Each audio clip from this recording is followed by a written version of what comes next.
बिस्मिल्लाहिर्रहमानिर्रहीम। अज़ीज़ तलबा, अस्सलाम वालेकुम। कैसे हैं आप? उम्मीद है आप सब खैरियत से होंगे। मैं मिस नगीना अली जमात पंजम की उर्दू की तफ़हीम के लेक्चर नंबर 8 के साथ हाजिर हूँ। आज हम आपकी उर्दू की किताब की तफ़हीम की बुलंदख्वानी करेंगे। तफ़हीम को पढ़ने से जो मकासिद तदरीस हम आज हासिल कर सकेंगे वो कुछ ये हैं। वक्त की पाबंदी और अहमियत के बारे में जान सकेंगे। हमारा दूसरा मकासिद तदरीस है तफ़हीम की दुरुस्त तलफ़्फ़ुज़ के साथ बुलंदख्वानी और मफ़हूम समझेंगे। हमारा तीसरा मकासिद तदरीस है नए और मुश्किल अल्फाज के मानी सीखेंगे। तफ़हीम का आगाज़ करने से पहले हम तफ़हीम के नए अल्फाज के मानी सीखेंगे। पहला लफ्ज़ है मुकर्रर, जिसके मानी हैं तय किया हुआ, मुतय्यन। दूसरा लफ्ज़ है तुलू, जिसके मानी हैं सूरज, चाँद या तारे का निकलना, या फिर दूसरा ऑप्शन इसका है बुलंद होना।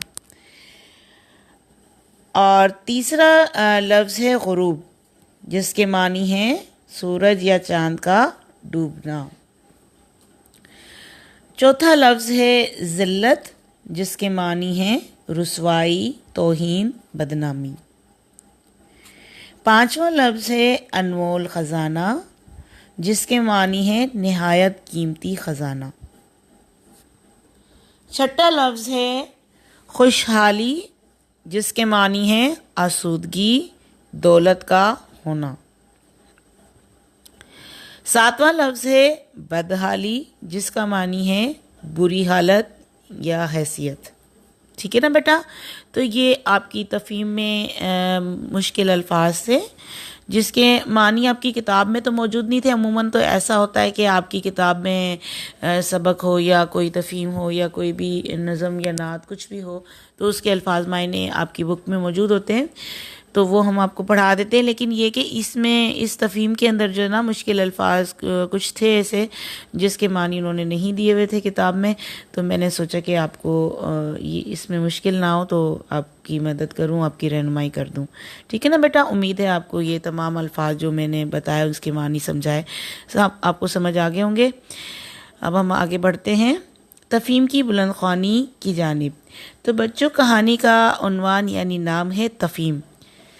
तफ़हीम कहते हैं एक ऐसे पैराग्राफ को जिसको पढ़कर आप आखिर में उसके सवालात के जवाब देते हैं और किसी भी चीज़ का मुख्तसरन तारुफ जो है वो आपका तफ़हीम कहलाता है। ठीक है ना बेटा? तो चलिए आगाज़ करते हैं तफ़हीम का। तफ़हीम का आगाज़ एक शेर से हो रहा है। तो शेर है, खबर लो वक्त की अपने खबर लो, उड़ा जाता है जो करना है कर लो। ठीक है ना बेटा?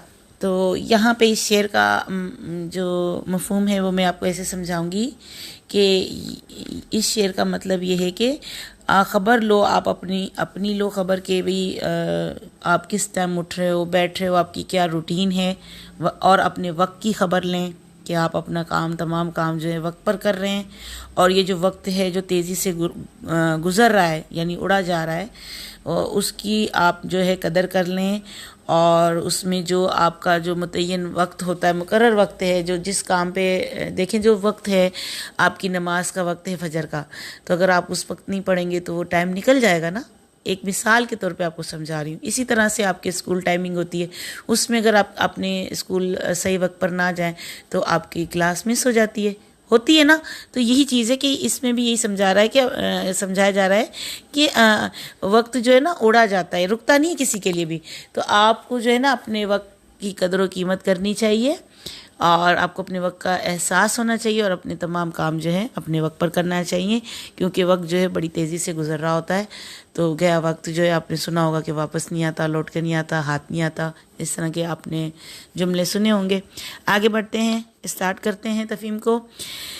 किसी काम को मुकर्रर किए गए वक्त पर करना वक्त की पाबंदी कहलाता है। दुनिया में वही शख्स कामयाब ज़िंदगी बसर कर सकता है जो अपने काम काज वक्त पर करता है।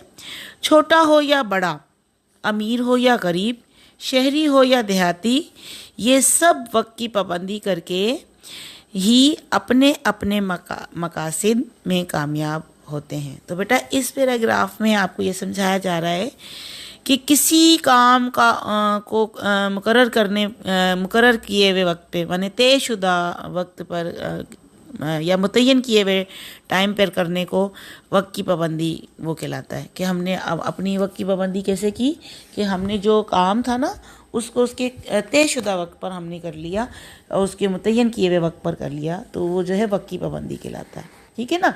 और दुनिया में वही शख्स या वही लोग कामयाब ज़िंदगी बसर करते हैं, गुजारते हैं, जो अपने काम काज वक्त पर करते हैं। ऐसे लोग आपने देखे हैं जो टाइम पे काम नहीं करते, टाइम पे सो के नहीं उठते, टाइम पे सोते नहीं हैं, वो कामयाब हो गए हों? ऐसा कभी भी नहीं होता। जो लोग पंचुअल होते हैं, जो वक्त की पाबंदी करते हैं, अपने तमाम काम उसके असली वक्त पर करते हैं, मुतय्यन किए हुए वक्त पर करते हैं, तो वही लोग बेटा कामयाब होते हैं। छोटा हो या बड़ा, अमीर हो या गरीब, शहरी इंसान हो जो शहर में रहते हैं, या देहात के गांव के लोग जो रहते हैं, जो देहात के काम करते हैं और जो शहर के काम करते हैं, ये सब वक्त की पाबंदी करके ही अपने अपने मकासद में कामयाब होते हैं। ये इसका पैराग्राफ का मफहूम था। आगे चलते हैं। वक्त एक बड़ी दौलत है। वक्त एक अनमोल ख़जाना है। खोई हुई दौलत तो हमें वापस मिल सकती है, लेकिन गुज़रा हुआ वक्त किसी कीमत पर भी वापस नहीं आ सकता। कुदरत की हर चीज़ हमें वक्त की पाबंदी का सबक देती है। मौसम अपने वक्त पर बदलते हैं। चाँद सूरज भी अपने वक्त पर तुलू और गुरूब होते हैं। जो लोग वक्त की पाबंदी करते हैं वो दुनिया में इज़्ज़त और खुशहाली हासिल करते हैं, और जो लोग वक्त की पाबंदी का ख्याल नहीं रखते, ज़िल्लत और बदहाली उनका मुकद्दर बन जाती है। तो बेटा इस पैराग्राफ में आपको ये बताया जा रहा है कि दुनिया की जो दौलत है ना, वह खोई हुई दौलत, वो तो वापस मिल सकती है आपको, लेकिन जो ये वक्त है ना, ये एक ऐसा अनमोल दौलत है कि जब ये गुजर जाए ना तो वापस आपके हाथ में नहीं आता।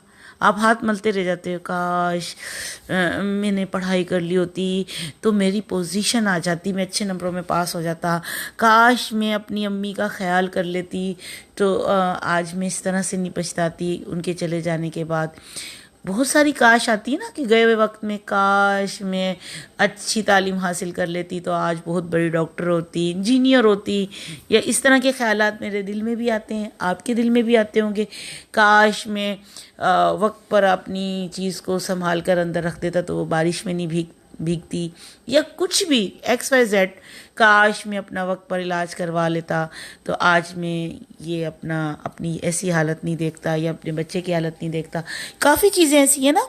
तो बेटा इसमें ये समझाया जा रहा है कि वक्त एक बहुत बड़ी दौलत है, और ये एक ऐसा अनमोल ख़जाना है कि खोई भी दौलत तो मिल सकती है। आप चाहे बाद में भी आपकी कमा कर, पैसा कमा कर आप दौलत हासिल कर सकते हैं, लेकिन आप गया हुआ वक्त वापस नहीं ला सकते, किसी भी कीमत में नहीं ला सकते।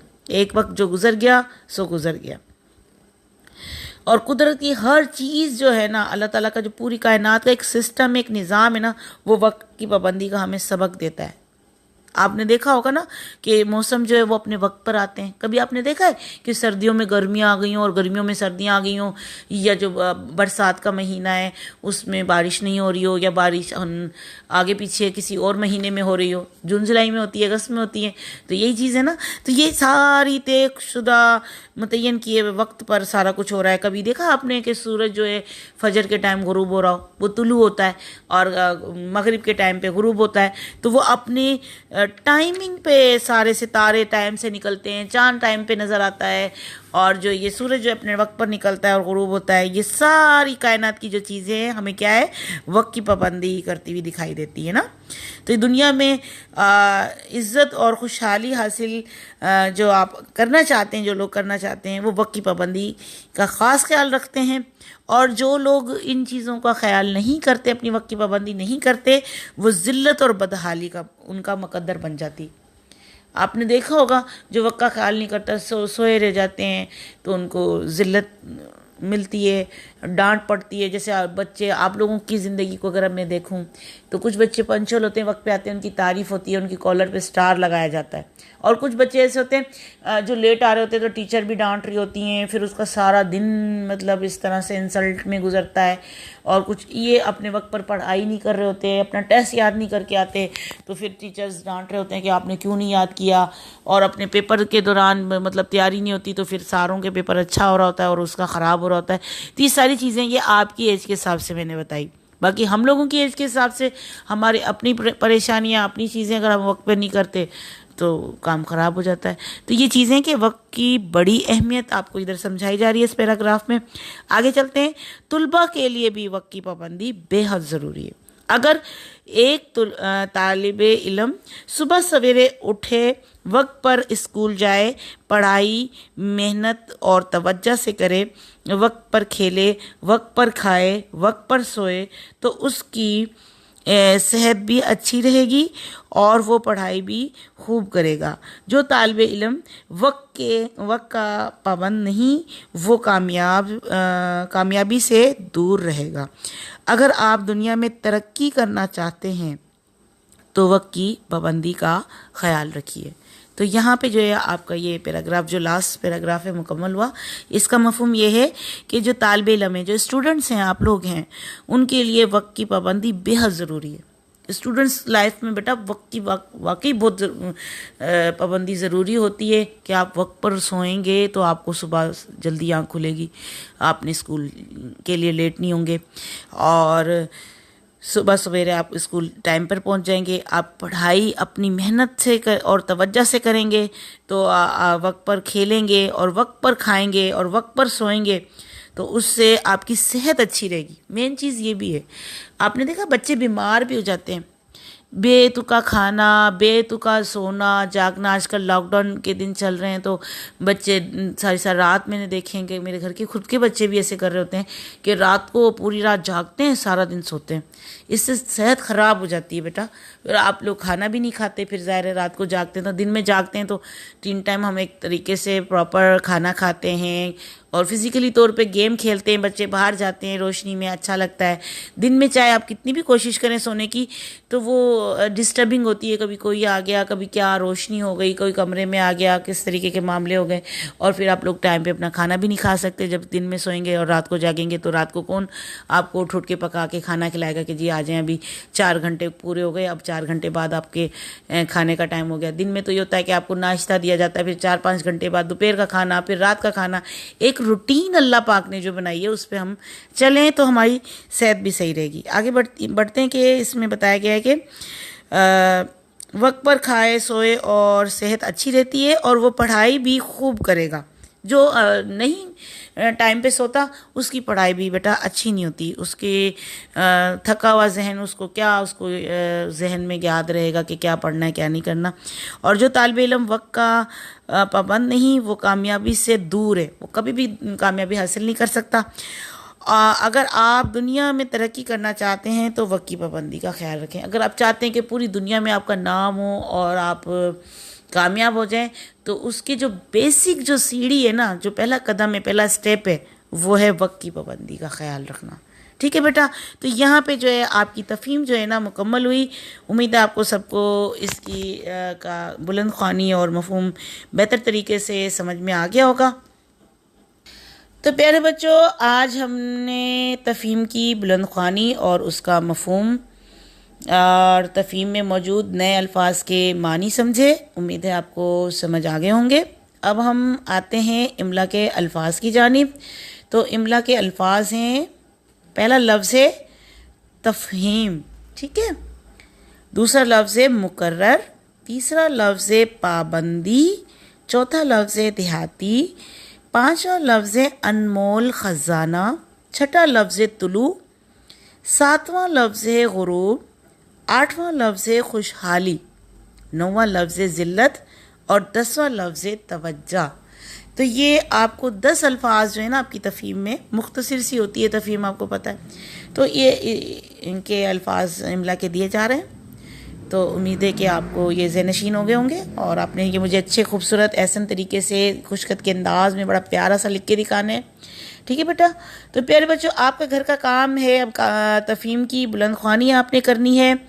तफ़हीम के अल्फाज के मानी ज़हनशीन करने हैं और दिए गए इमला के अल्फाज रफ़ कॉपी पर लिखकर तमाम मुश्किल अल्फाज जिनकी आपको अभी रहनुमाई फरमाई गई है ज़हनशीन करने हैं। ठीक है ना बेटा। तो आप जो है ना, अभी मैं यहाँ पे आपको छोटी सी हिदायत करना चाहूँगी कि सबसे पहले तो आपने अपने जिस पे काम करने जा रहे हैं ना उस सफ़े पर, कापी के सफ़े पर एक स्केल की चौड़ाई का हाशिया आपने खींचना होगा और फिर खुला खुला करके ना एक जो लफ्ज़ आपको दिया गया इमला का, तो वो उसको आपने 3 मरतबा लिखना है। बीच में सख्ते का निशान आप लाजमी लगाएंगे और तारीख़ और बरोज़ भी आप लिखेंगे। ठीक है ना। और ख़ूबसूरत तरीके से आप करेंगे और सबक का जो नाम है वो नीली पेंसिल से, ये तो तफ़हीम जो है नीली पेंसिल से आप लिखेंगे बड़ा खूबसूरत सा करके, ताकि आपका काम बड़ा प्यारा और ऐसा तरीके से किया हुआ मुझे लगे। ठीक है ना बेटा। तो प्यारे बच्चों, अब मैं आपसे इजाज़त चाहूँगी। अपना बहुत सारा ख्याल रखिएगा। इंशाल्लाह अगले लेक्चर में नए सबक की बुलंद ख्वानी और मफ़हूम की रहनुमाई के साथ हाज़िर होंगी। तब तक के लिए अल्लाह हाफ़िज़।